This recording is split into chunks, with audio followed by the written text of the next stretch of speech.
মেঘ বলতে আপত্তি নেই। কবি জয় গোস্বামী। মেঘ বলতে আপত্তি কি? বেশ, বলতে পারি। ছাদের ওপর মেঘ দাঁড়াতো, ফুল পিসিমার বাড়ি।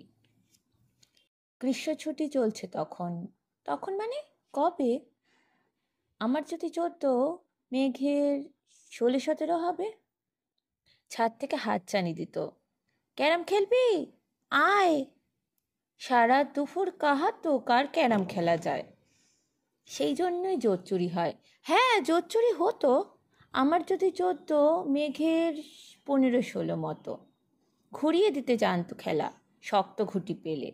জায়গা মতো সরিয়ে নিত আঙুল দিয়ে ঠেলে। শুধু আঙুল, বোর্ডের ওপর লম্বা ফ্রকের ঝপাং ফেলে ঘটিয়ে দিত খুঁটির দিক ফুল। এই এখানে না ওখানে, হ্যাঁ এটা না ওটা। ঝাঁপিয়ে পড়ে ছিনিয়ে নিল খুঁটির বাক্সটা।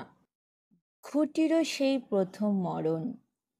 প্রথম মরণ মানে বুঝবে শুধু তারাই যারা ক্যারাম খেলা জানে।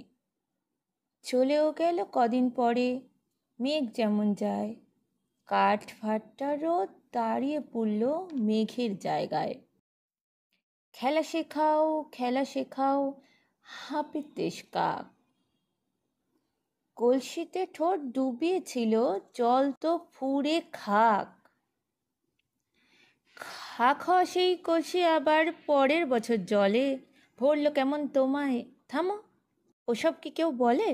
আত্মীয় হয়, আত্মীয় হয়, আত্মীয় না ছাই। স্পষ্ট করে বলো এবার, সব জানতে চাই। 2-3 ক্লাসে বয়স বেশি।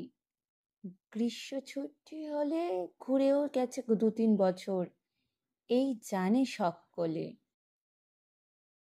আজকে দগ্ধ গ্রীষ্ম আমার, তোমায় বলতে পারি। মেঘ দেখতাম ছাদের ঘরে, ফুল পিসিমার বাড়ি।